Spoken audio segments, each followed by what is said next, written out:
Life is precious, and we all have the opportunity of living it to the fullest. Unfortunately, so few of us know how to manage it all. How do we account for our opportunities? How do we account for our time? How do we account for our relationships, health, spirituality, homes, finances, influence, and careers? How do we account for the one life we have to live? I am so glad you asked. In this program, you will find answers to all of these questions and more. Welcome to the Account for Your Life podcast with your host, the healthy accountant himself, Jay Moore. What's happening, everybody? I want to welcome you back to another episode of the Account for Your Life podcast. This is Jay Moore, your healthy accountant, helping you to account for your life. What an awesome and incredible day. Here's what we're talking about today: how your experiences define your gift or even your gifts. So today I'm going to share with you at least one story, but definitely one specific story where I can go back and look and say, what? That actually has helped me when in all actuality it did. So I want to share with you a story of my young days. I think I was at the time 14. I was a freshman in high school, and we went to a I guess it was African-American, you would have to say historically Black boarding school in the United States. There's not many of those. I think there's only two Black boarding schools or Black boarding schools in the United States. And I went to one of them. The name of the school is Pine Forge Academy. And this school was it was where everything was started, right? Because prior to there, 13, living in Newark, New Jersey, I talked about my humble beginnings and living in Newark. And, I didn't know exactly where I was going, just like you may not know exactly where you're going when you're 12 and 13 years old. We may have chosen, we choose, I think I want to go into this field. What field did you choose when you initially got to high school, or what were you thinking you would do in your life? And for me, it was being a doctor. I'm going to be a doctor. And to that point, I probably still had a desire to be a doctor. It wasn't something that I was actually thinking about, but that was what I originally said. But here it is, I'm 14 years old. And basketball was the thing. Basketball was the thing. That's pretty much how we spent our time. And look, when I got there, we didn't have a gymnasium. We only had an outside. There was an outside basketball court, and we'd play in the cold. And I remember trying out for the junior varsity team. I'm a freshman, and me and my roommate his name's Eddie Roberts. We grew up together, and we were both trying out for the team. Man, look, I wanted to be on the team. He wanted to be on the team. Now we were freshmen, right? And it was going to be tough, man, because there were sophomores, there were juniors who were also trying out, and we didn't make the team. We did not make the team. And I was kind of bummed out on it because, basketball was something that I was really getting into. It wasn't quite the love that it became, but it was like it was there because that's what everybody did in the off time on Sundays. That's what we did. But throughout that first semester, here's what we saw. There was a building being built. It was the gym. The gymnasium was being built. And I remember we were salivating. We were like, man, I can't wait till that gymnasium come out. I'm talking, we were watching. We got to look inside. Oh, they're putting the floor down. Oh my goodness. Oh, it looks like the fiberglass backboards have been put in. Wow. Hey, good morning. How are you, PB? It looks like the, all of the little bleachers, they were bringing those in. We could see the stage, and, I think we may have snuck in and walked around and says, wow, we're going to be able to play in this gymnasium. It was a surreal feeling because the school had been around for, I think, 40 years at that time. No gymnasium. I want you to think about how serious this is. And now finally, it's my freshman year, but we had to spend a whole first half of the year from August until January before that gymnasium opened. I remember we came back from Christmas vacation and the gymnasium opened. You just don't know the elation that that all of the young men, everybody, but especially the guys, because that's all we did was play basketball. I mean, it was a basketball court basically. You had that they had basketball courts on the side, but they had one main basketball court, and that's what we did. And during that semester, they would start what everybody knows is intramurals, where if you didn't make the basketball team, we're going to have a league so that everybody can play. So for people like me and my roommate, and even the folks that was on the team and stuff, there was going to be a league. There was going to be an opportunity for us all to play. Now, here's the thing. Up to this point, I'm going to tell you what I did discover in that first year. I discovered that I had a knack for cutting hair. And I talked about that earlier this week, where I just looked and saw a clipper and said, I can do it. And I started doing it. Now, basketball is a little bit different because you can say, oh, I can shoot the ball. When you get out there, you realize, wait a second, it takes a little bit more than that. But I had been playing basketball, prior to getting there. So I knew how to play. Now, I might have been good enough to make JV. I think I was good enough to make JV. And I'm going to share this story with you. That's going to help you to understand what I mean by that. I may have been good enough to make JV. I was just a freshman, right? So as a freshman, upperclassman was going to get the best of you when it came to certain things. And so I did not make the team. And so here it is, intramurals came and I got picked up. A good friend of mine, he was a senior. So a lot of times the seniors got to pick the teams, and I got picked up by one of the seniors. His name's Andre Nickens, and Andre picked me up because Andre used to like me. He says, man, he's kind of good, man. He can play. I was a left-hander, and back in those days, you didn't see too many left-handed basketball players. A lot of times left-handed players didn't play. And so here it is, I'm left-handed, and he's like, man, he can shoot. And picked me up, and intramurals is going great. And we're in the playoffs. I'm going to fast forward because, the league went well. We made the playoffs and everybody's in. And our team was playing against this other team. A good friend of mine, his name's Keith Cotrera. Keith is on that team. Now, here's the thing. My roommate was on the opposite team.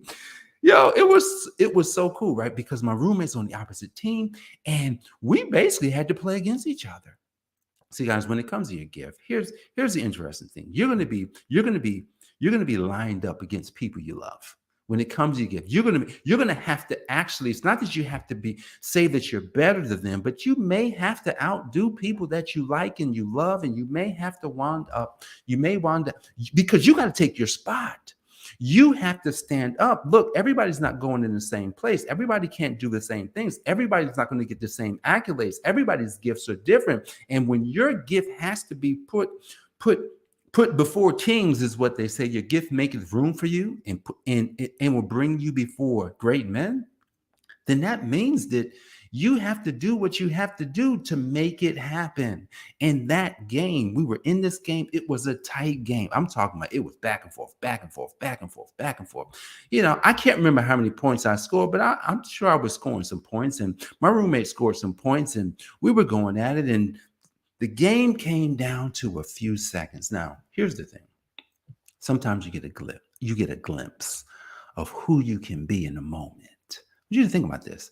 See, even before your gift is fully manifested, you get a glimpse. When I learned how to cut hair, I got a glimpse before I knew that it was me. I got a glimpse where I had a razor in my hand and I gave myself an edge up. I was like, that seemed pretty simple. I can do the edge up thing, and I did it with a razor.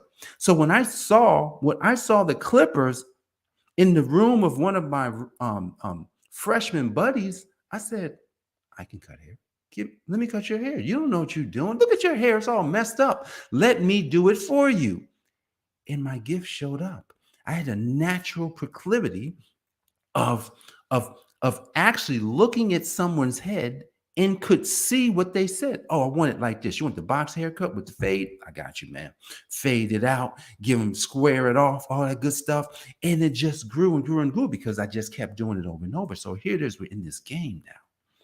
And up to this point, I didn't really understand. I didn't know where I was going with this basketball thing. I was short. Like today, I'm 6'3". So when I step into a room, folks say, "Oh, you're taller than I expected." Oh my goodness, you're kind of. And at 50 years old, when I get around other people that are my age, a lot of times they say, Jay, you still growing? Like, how can you still be growing? Well, here's the thing. It's not that I'm still growing, it's that I'm keeping my body young. I keep my body young by going to the gym. That's where I just came from the gym. I go to the gym and I keep my body going because I realize that that's one of my first gifts. Your body is a gift. If you were to lose your bicep, if you were to lose a knee, if you were to lose a hip, if you were to lose a finger, whatever it is, your body is a gift. So you actually, in order to steward your body, you've got to do things with your body. So when people see me, they says, man, how do you do it? I don't know, you can do it too. I just remove the excuses. Like I could have an excuse every morning at 6 o'clock and I can say, oh no, oh no, oh no, no, no, no. Oh no, I'm not going to the gym. Oh no, no, no. But I'm going to the gym. Even though it's painful sometimes when I got to run those miles. So here it is. You get a glimpse of your gift. Now, but check this out. Check this out. That game comes that it's seconds left. I'm a freshman. I'm the only freshman on this team. I want you to think about this. I'm the only freshman on this team. And the main guy is a senior. He's one of them. He was on varsity. He was on the varsity basketball team. And maybe like 5-6 seconds left in the game. And for some reason, something said to me, you're going to make the last shot. I said, I am going to make the last shot. There was no doubt in my mind that I would make this last shot. But I would have to get the ball, right? How is the freshman who's not the leading scorer, who's not the main player, going to get the ball and score the basket? I don't know. My body language must have said something that day. I said, I must have had a look on my face because I believe my friend Andre Nickens, he passed me the ball. There was only seconds left. And I had to go through my roommate, which is my best friend. I get the ball. Seconds left. I know exactly where I'm going. See, guys, when you see like Michael Jordan, Kobe Bryant, LeBron, anybody that hits a last shot, anybody that does something, they know what they're going to do before they do it. They could see it happening. So when I saw Michael Jordan hit his last shot in 1998 against the Utah Jazz, I said, wow, he knew exactly what shot he was going to shoot. He's running up the court. He saw it before it happened. That's why it went in. See, nothing happens just because we willed it. Sometimes those last shots are lucky, right? Toronto Raptors was playing. They were playing the Philadelphia 76ers, I believe, in 2019 or 2018, whichever year that was. I think it was 19. And Kawhi Leonard gets a shot. Now he probably saw what shot he was going to shoot, but the way it went in looked luck. It hit the rim, bounced up, and then went in, which never happens. But here it was. I could see the shot going in. I don't know. They did not run a play for me. I just went to go get the ball. I had confidence. My body language had persuaded the individual with the ball to give me the ball. And they gave it to me. Now, here's the thing. When your moment comes, are you going to fold? Are you going to say to yourself, oh my goodness, everything didn't line up? I was actually just in the moment. I just knew that this was my opportunity to make a shot that I believed I could make. Now, if I would have missed a shot, I would still believe I can make it because I missed shots at the end of the game. But this particular time this is the first time this has happened to me. I get the ball. My roommate's in front of me. I make a move. I take a couple of dribbles and I shoot it in his face. And all I saw was the ball going in. And the ball just goes in. And then the clock runs out. And I said to myself, I knew that would happen. See, guys, your gift is built on experiences. Your gift is built on you realizing that every experience builds on every experience, and every experience will help your gift to grow. That day, my confidence in myself grew.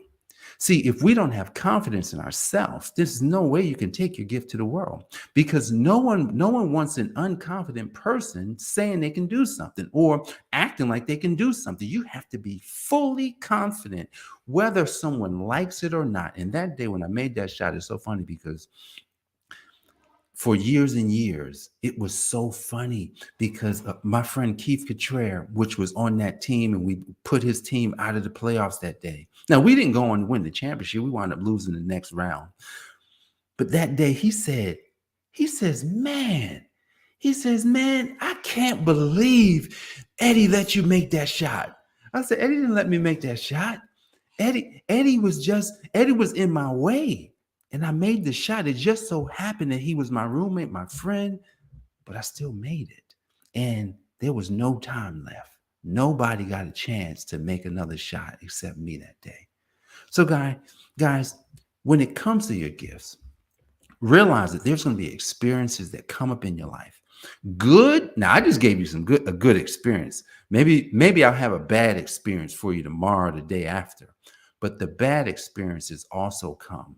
And when those bad experiences come, then what we have to do is realize that those experiences are helping us to create a callus, helping us to create a situation in ourselves where we can actually grow from it. So whether it's a good experience or a bad experience, use these experiences so that you can look at yourself and say, you know what? My gift maketh room for me, and it takes me before great men. So guys, I thank you for joining me for this episode of the Account for Life podcast. I'm Jay Moore. I'm your healthy accountant. I help you to account for life. God bless, and I will see you on the next episode. Peace.